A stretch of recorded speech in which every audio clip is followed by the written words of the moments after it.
would find this by going to Google and searching IDFWU Big Sean CapCut template. Now this will be the first one. Now select that website, navigate down. So until you see the option that says IDFWU Big Sean CapCut template, you need to select Use Template on CapCut. So that's that option here. So once you tap on the option, it will launch CapCut.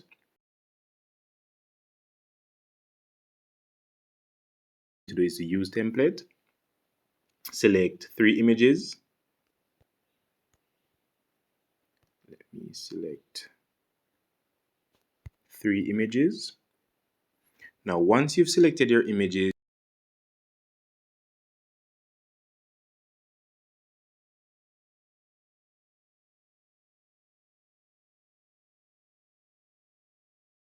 so it won't be launched in TikTok. So it would ask me to download, and this can be fixed quite easily. So this is how to create the video using CapCut. Now just go to the website and search for IDFWU Big Sean CapCut template, and you'll be able to have access to this template. Basically it. I hope this video was helpful. I'll leave the link in the video's comment, or yes, the comment. So let me know if this helped. Thank you for watching. Hacker7 out.